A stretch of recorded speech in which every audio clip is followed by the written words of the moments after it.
আলমে বুতুন, মায়ের পেটের জগৎ। কোথায়?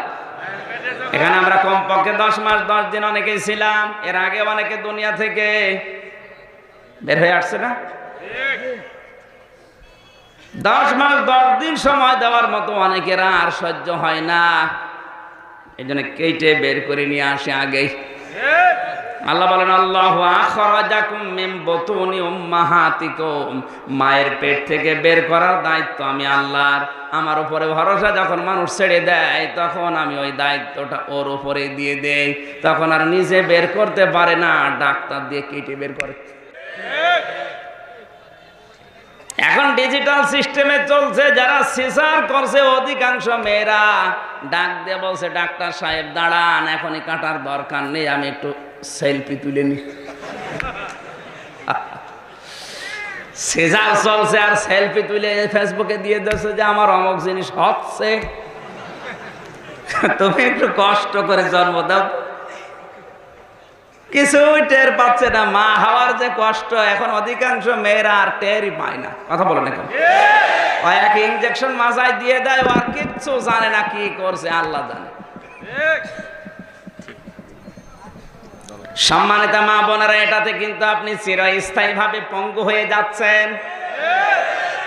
বিজ্ঞানীরা আজ গবেষণা করে, বিশেষ করে আমেরিকা, চীন, এ সমস্ত দেশে গবেষণাগার থেকে তথ্য আসতেছে, যে সমস্ত মেয়েরা নরমালে ডেলিভারিতে বাচ্চা দিতে পারে তারা সুস্থ থাকে। যারা সিজার করে বাচ্চা দুনিয়ায় আনে, ওদের অর্ধেক বয়স ওরা নিজেরাই নষ্ট করে ফেলে। যেদিন আপনি সিজার করবেন ওই দিন থেকে আপনি রোগী, হাফ রোগী অলরেডি হয়ে গেছেন। সারাটা জীবনের জন্য আপনি অকেজো। আপনি কোনো ভালো জিনিস তুলতে পারবেন না। তুলতে গেলে ওই কাঁটা জায়গায় একটা আবার যদি চাপ লাগে, ওখান থেকে আবার আর একটা রোগ তৈরি হবে। এই জন্য অন্যান্য উন্নত দেশ থেকে এখন সিজার বাদ দেওয়া যায় কি করে, ওরা চিন্তায় আছে। আর আমাদের দেশে ডাক্তাররা এখন সিজার করা যায় কি করে, এই চিন্তায় আছে। সিজার করার সর্বশেষ নিয়ম হচ্ছে ডাক্তাররা বোর্ড বসাবে। একেবারে যখন পারবে না নরমালে, তখন এরা বোর্ড বসিয়ে সিদ্ধান্ত নিয়ে সর্বশেষ এইটা। আর আমরা এখন দেখি শুধু যদি অ্যাম্বুলেন্সের আওয়াজ হয়, ওরা অস্ত্রে ধার দেয়, কাজ হচ্ছে, শুধু আসুক। ভালো বউ নিয়ে যাবে লোক, ওর বউ কেটে খুঁতো করে দেবে। আর এই সিজার করার জন্য সবচাইতে বেশি দায়ী হচ্ছে এই মেয়েটার মা। আমার জাদু, তোমার জাদু যে তুমি অকর্মা করে ফেলছো, সারা জীবনের জন্য ক্ষত হয়ে যাচ্ছে, অকেজ হয়ে যাচ্ছে, ও সংসার করার অযোগ্য হয়ে পড়ছে। অধিকাংশ সিজারিয়ান মহিলারা, কথা বলছে, কার কার বউ সিজার করেছে হাত তোলে তো, 3-4 আর সব নর্মাল চলছে, আলহামদুলিল্লাহ। এই যাই হুজুর এখনো বিয়ে করিনি, হ্যাঁ সিজার হাত বলছে না, মানে সম্মানিত মা বোনেরা, না এই সিস্টেম আস্তে আস্তে তুলে দেওয়া লাগবে। আলমের প্রথমে পাঠিয়েছে কে? আল্লাহ বলেন, আমি পাঠালাম। আল্লাহু আখরাজাকুম মিন বুতুনি উম্মাহাতিকুম, মায়ের পেট থেকে বের করার দায়িত্ব আমার। তুই নিজে দায়িত্ব নিচ্ছি কোন কারণে? আমার উপরে যখন তোর ভরসা একেবারে শেষ হয়ে যায়, আমি তো আজ পর্যন্ত এই পৃথিবীতে কোনোদিন চোখে দেখা দূরের কথা শুনিও নি যে কোনো কুকুরের সিজার লেগেছে। কুকুরের কি বাচ্চা হয় না? তাই 1টা 2টা না 8টা 10টা। ওর কি ভরসা আল্লাহর উপরে, ওর লাগে না আর আপনার। আমি আবার বলছি, এইটার জন্য দায়ী অধিকাংশ মেয়ে না, ওই মেয়ের মা আর ওর বাপ। ওদের চুলকায় না। এদিকে যে জামার জীবন নষ্ট করে ফেলছে, আমি নিচে নামতে পারলাম না, তাই ওই যে বুঝেছে সে না। ভাই, এটা বাদ দেওয়া লাগবে। আপনি নর্মাল চেষ্টা করেন না। এই জন্য মেয়ের মারা যারা এসেছেন, আপনার মেয়েকে অশান্তিতে রাখার জন্য আপনি দায়ী। বিশ্বনবী নিজের মেয়ে ফাতেমাতুজ জাহরাকে যখন বিবাহ দেন, ডাক দিয়ে বললেন, মা ফাতেমা সাবধান, এতদিন তুমি আমার বাড়িতে ছিলে, যা কিছু আবদার করেছিলে আমি অন্তত যতটুকু পেরেছি দিয়েছি, কিন্তু আজকে একটা নতুন পৃথিবীতে পাঠালাম, সাবধান আমার আলী যেন তোমার আচরণে ব্যবহারে কষ্ট না পায়। হয়তো দুনিয়ায় তোমাকে আরামে খেতে দিতে পড়তে দিতে পারবে না, কিন্তু সুখ দিতে ভুল করবে না। এই পৃথিবীতে আমি আলীর হাতে তোমার এমনি তুলে দেইনি, অবশ্যই তোমাকে আমি চিন্তা ভাবনা করেই তুলে দিয়েছি। হয়তো খাবারের পরনের কম হলেও তোমাকে সুখে শান্তিতে রাখতে আমার আলী চেষ্টা কম চালাবে না। আমার হাতের গড়া সন্তান এটা, সাবধান কোনোদিন যেন আমার আলীর মনে দুঃখ না হয়। যদি তোমার আচরণে দুঃখ পেয়ে আলী মন খারাপ করে থাকে, আর এই অবস্থায় যদি তুমি মারা যাও, আমি নবী বলছি তোমার বাবা তোমার জানাজায় আমি আসবো না। আজ বাংলাদেশের বাবারা যদি এরকম একটু ভয় দেখাতো, আমাদের পরিবারে আমার মনে হয় কিছু না কিছু শান্তি আসতো। ভয় দেখানো দূরের কথা, আরো সাহস দেয়। বিয়ের দিন বাবা মেয়েকে তুলে দিচ্ছে, আমার হাতে তুলে দিয়ে বলছে যে আমার আদরের মেয়ে তুলে দিলাম, ও মা তুই যা, কোনো অসুবিধা নেই, কিছু যদি হয় চলে আসবি, অন্য জায়গায় বিয়ে দেব। ওই মেয়ের সাহস বাড়বে না কমবে? আবার বলে হুজুর কোরআন এবং হাদিস অনুযায়ী কথা বলেন, এটা হাদিস না তো আমি বানিয়ে বললাম। তা আপনি তো নবীজির কাছ থেকে শিক্ষা নেবেন। বিশ্ব নবী নিজে, আল্লাহর নবী নিজে যদি মেয়েকে বিবাহ দেওয়ার সময় কথা বলতে পারে, তা আপনার কি হয়েছে বলেন? বলেন আপনার কি হয়েছে? আপনি কি নবীর চাইতে বড় বাবা হয়ে গেছেন? ঠিক আছে ভাই।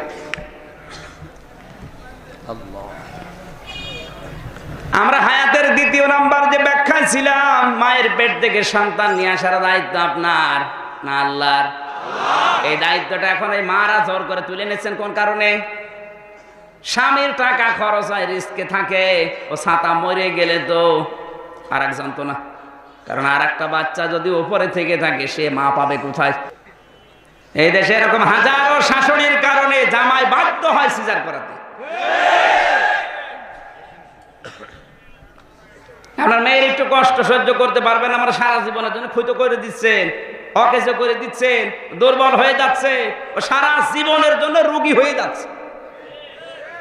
সেটা বড় মারাত্মক জিনিস, আমরা টের পাচ্ছি না। তাই 30 বছর পার হওয়ার পর মহিলারা আর দুনিয়া আখেরাত থাকে না। 3 নম্বরে হায়াতের নাম হচ্ছে আলমে বতন থেকে আসার পরে আলমের দুনিয়া, এই যে যে জগতে আমরা আছি। 4 নাম্বার হায়াতের নাম হচ্ছে হায়াত মা আলমে বারসাখ, কবরের হায়াত বা কবরের জগৎ। এখানে যাবার পরে মানুষ আল্লাহকে ডাক দিয়ে বলবে, রব্বুল আলামিন তুমি আমাকে দুনিয়া আর একবার ফেরত পাঠাও।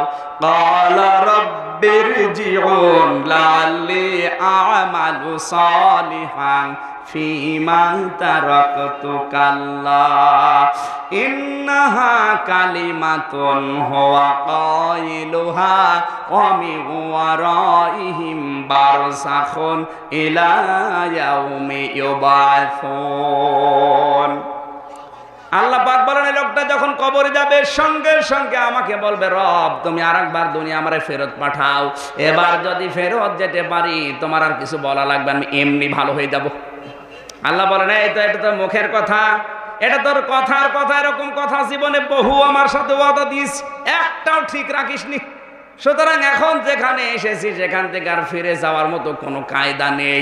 ওর নাম আলমে বারযাখ, কবরের জগৎ, ওটা আমাদের সামনে এখন নেই। 5 নম্বরে হায়াতের নাম হচ্ছে আলমে আখেরাত, কিয়ামতের যে জগৎটা, আখেরাতের জগৎ। তার মানে আমরা 2টা অলরেডি পার করে ফেলেছি, সামনে 2টা আছে, মাঝখানেরটায় আমরা আছি। কথা বলেন না কেন?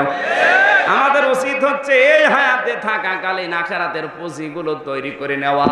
ওয়ানফিকু মিম্মা রাযাকনাকুম মিন ক্বাবলি আইয়াতিয়াকুমুল মাউতু আহাদাকুমুল মাউতু ইলা আখিরি আয়াত।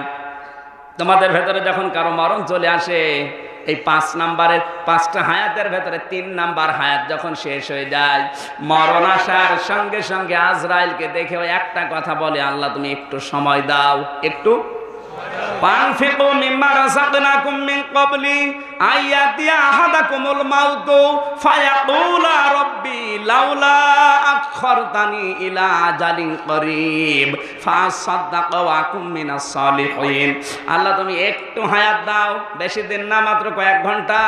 আমার দুনিয়ায় যত সম্পদ ছিল এই হায়াতে 1 ঘন্টার ভেতরে সব আমি তোমার জন্য দিয়ে দেব। আমি ভালো হয়ে যাব, আমি নেককার বান্দাদের অন্তর্ভুক্ত হয়ে যাব। ওয়ালা ইউআখিরাল্লাহু নাফসান ইযা জাআ আজালুহা আল্লাহু খাবীরুম বিমা তা'মালুন। আল্লাহ পাক বলেন, যখন এই 5 নাম্বারের হায়াতের ভেতরে 3 নাম্বারে দুনিয়ার আলমে দুনিয়ার এই হায়াতটা যখন শেষ হয়ে যায়, তখন যতই চেষ্টা করো জন্য 1 সেকেন্ডও আর বরাদ্দ করা হয় না। সুতরাং আমাদের সবার জন্য হায়াতটা নির্ধারিত, সবার জন্য। আরো জোরে, আরো জোরে বলেন। এই নির্ধারিত হায়াত আপনি ইচ্ছা করলেও বাড়াতে পারবেন না, কমাতেও পারবেন না। ঠিক সময় আপনাকে আল্লাহ দুনিয়া থেকে টান দিয়ে নিয়ে চলে যাবে। সুতরাং যতদিন আছেন আপনি মালিক, মালিক থাকাকালীন যেন আপনি আল্লাহর কাছে আবার সময় চাইতে না হয়। ফায়াকুল রব্বি লাউলা আখখারতানি, হে আল্লাহ একটু সময় বের করো, আজরাইল আমারে নিয়ে যায়, যাক মাত্র 1 ঘন্টা দাও, 1 ঘন্টার ভেতরে তোমার জন্য আমি সব কিছু করে ফেলবো। আপনি 60 বছরে পারেননি, 1 ঘন্টা পারবেন? বলুন। সুতরাং 1 ঘন্টা যেন চাওয়া না লাগে, চাওয়ার আগেই দুনিয়ায় আপনি যার যেখানে যার মালিক আছেন, আপনি ক্ষমতার মালিক, ক্ষমতাটা থাকাকালীন কাজে লাগান ইসলামের জন্য। এই কথা বলেন না কেন? ক্ষমতার চেয়ার আপনার থাকবে না, মরণ যদি এখনই চলে আসেন আপনি আর পারবেন না। সুতরাং যতদিন বসে আছেন এই বসে থাকাকালীন চেয়ারের সম্মানটার কারণে একটা কাজ করে যান। আমাদের প্রধানমন্ত্রী থেকে শুরু করে যারাই যেখানে যে চেয়ার পেয়েছেন, ও চেয়ার কারো জন্য স্থায়ী না। আপনি খুব বেশি হলেও না আর 50 বছর থাকবেন, তারপর থাকতে পারবেন না। কথা বলেন না কেন? সুতরাং চেয়ারে যারা আছেন, চেয়ারে থাকাকালীন যেন আবার সময় চাওয়া না লাগে যে আল্লাহ আর একটু ঘন্টা সময় দাও, দেবে না। আল্লাহ যেহেতু আগেই প্রশ্নপত্র ফাঁস করে দিয়েছে, এরপরেও যদি কেউ ফেল করে এটা দোষ কার? আপনার হায়াতে যে সম্পদের মালিক আপনি, এই সম্পদটা যেন আবার সময় চাওয়া না লাগে, আল্লাহ একটু সময় দাও, খরচ করি না। সময় আছে, আপনি এখনই ইসলামের জন্য, মানবতার জন্য অন্তত কিছু দিয়ে যান, যেন আখিরাতে পুঁজি তৈরি হয়।